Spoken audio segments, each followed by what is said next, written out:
So for the last couple of days, I've been driving this brand new 2022 Opel Corsa, courtesy of Opel Lebanon. You can see this example is finished in this beautiful grey paint with the black roof, a two-tone scheme, which I think looks really, really nice. This new generation has been completely updated. It has a new chassis, new engine. It's basically based on the Peugeot 208 after PSA bought Opel. Coming towards the front, I honestly really like this grille design with the nice LED lighting element. Again, sportier and, more modern compared to the previous generation. I don't really like the rims on this example. I gotta be honest, they look really basic, but I mean, coming towards the side, I'm gonna jump inside, show you all its quirky little features. But we do have a panoramic sunroof, as you can see, cloth seats on this example, and you can see the nice leather interior.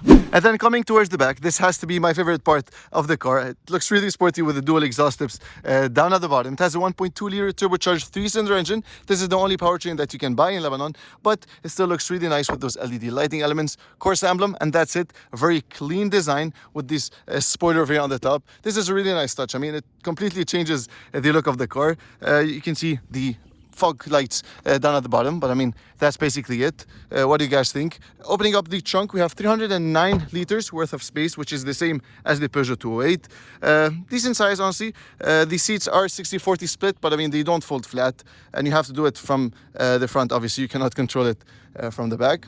Let's jump inside and show you all this exciting stuff. So this is the interior of the brand new Opel Corsa. You'll notice it's a fairly simple interior, but we do have two screens as standard, which is really nice to have. The driver display is not customizable, unfortunately, and it's pretty basic. You have your rev meter over here, the lane departure warning, speed, and then fuel. And that's basically it. Honestly, not a lot of stuff inside that display, but I mean, it's modern. The steering wheel, it has a D shape, basically to save some space because it's a pretty small car. But I mean, I really like this design with this white stitching over here and basically plastic, but I mean, some shiny chrome that you get on the steering wheel. 10 and 2 notches are quite beefy, as you can see. On the right, you have your infotainment multimedia controls, volume, voice command, phone, and all that. And then on the left, you have your cruise control stuff.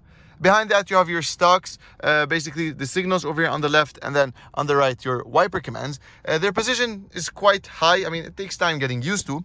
On the left, you have your headlight commands. As you can see, pretty basic stuff, honestly. And then the door, nicely leather wrapped over here. And this trim, it goes all across here. The trim over here is really nice. I like this pattern that you get. Let me just zoom in so you guys can see that really quickly. There you go. So I mean, nice touch. One of my favorite things about this infotainment screen is that it has Apple CarPlay and Android Auto as standard, which is really nice. But it's wired, so you simply have to connect it using this USB port. We only have one USB port in this car, which is honestly a shame. We do have a 12-volt power outlet next to it, and a cubby space with a shark over here. Let me know what you guys think about that shark. Again, navigation is through the smartphone, as well as Bluetooth, media, whatever, so it relies a lot on your smartphone. This is the gear lever. It kind of reminds me of Infinity's gear lever. You guys remember I had a look at the Q50 a couple of years back, more than a couple of years, but I mean, that's the same design, and you have this leather, and this is how you go into reverse, neutral, drive, and then finally manual. We do have a backup camera with this tiny bird's eye surround view, but I mean, this is what you get for the views, the rear view. So you can select wherever you want. A lot of stuff basically to scroll through, which is really cool. There we go. Down at the bottom, you can see we have your climate control stuff. Again, physical diodes, one zone climate control, as you can see, obviously. But I mean, it's really easy to use, and you can even control it using the screen over here, basically for the temperature and then fan speed. So there's that, very basic stuff, honestly. Electronic parking brake, as you can see, with two cup holders and a small cubby space. I believe this is for your phone. You simply slide it over here, and then coin slots. It's quite weird to see it in 2022, but I mean, you have it on your Opel. Behind the gear lever, you'll notice we have this button to turn off the lane departure warning, basically, and it's going to steer you into place in case you fall short of that. With the parking sensors, you can turn that off. Other than that, empty buttons, as you can see. One of the quirky features I wanted to mention inside this car is this massive glove box. It's honestly huge. One of the biggest glove boxes I've ever seen in a car. You can see it goes all through there. I believe it can fit my whole arm. And you have a small pocket over here. It fits also a small bottle of water. Let me just try it out. There we go. So it fits it perfectly. And another test for this bottle of water. Let me just grab it.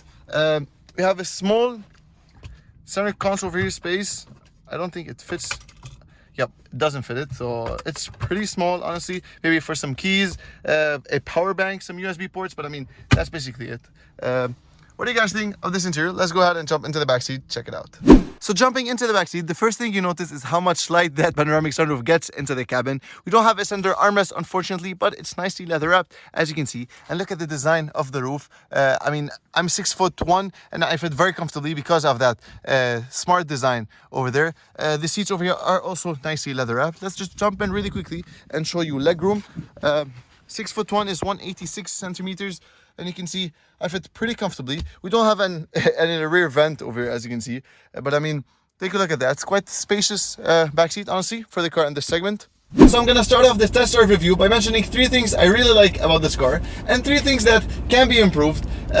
So starting with the positives, first of all, I'd have to say I really like the way this car looks, much better than the previous generation. I mean, it looks much more sporty, much more composed overall, really nice design. And I have to comment that the infotainment system, despite not being a great overall infotainment system, it does feature Apple CarPlay and Android Auto, which is always nice to see in these cars. You don't really have to use, the Opel infotainment system. And then the third thing, since it's an Opel, so it's a German brand, the whole car feels solid. I mean, I showed you the door, how it closes up.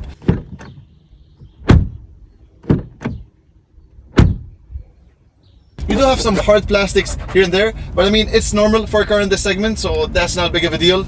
And so talking a bit about the negatives I found inside the Corsa. First of all, the seating position, I don't know why, but I can't seem to sit comfortably on those seats. I tried raising the seat, for it to be more comfortable. It is better, but I mean, it's still a tight squeeze. I mean, personally, for me, I'm 6'1", or around 186 centimeters. So you have to keep that in mind. The second thing is that it's a bit noisy on idle. The 3-cylinder engine, because it's a 3-cylinder engine, it rattles a bit. But I mean, I'm just nitpicking here. It's not that big of a deal. Obviously, you're gaining that with fuel economy.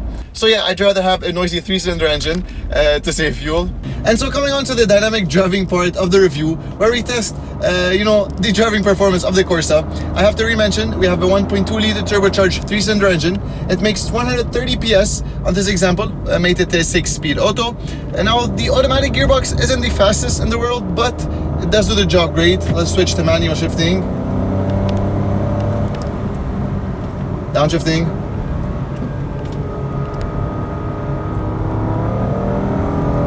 You can see it's pretty punchy, keeps you going. Come on, there we go. There we go. Nice. Nice handling. Honestly, suspension is on the softer side.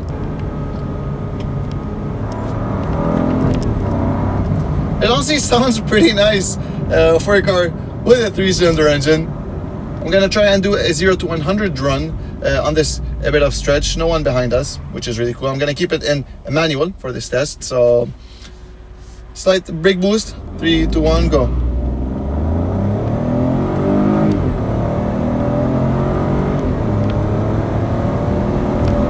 All right, that's enough. That's 100. Now, a cool thing I want to mention, because the gear lever is slightly high, together with the armrest, it feels, like a really nice place to put your arm on.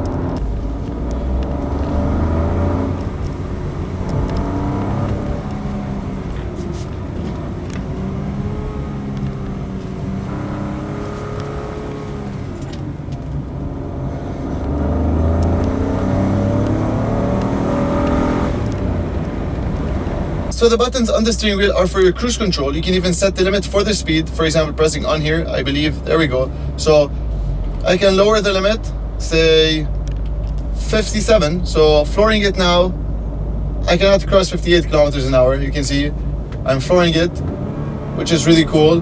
And you can obviously set a cruise control speed. So I believe like this, there we go. So this is cruise control at 55 kilometers an hour. Obviously you have to keep your hands on the wheel, but I mean, this is how you operate these buttons.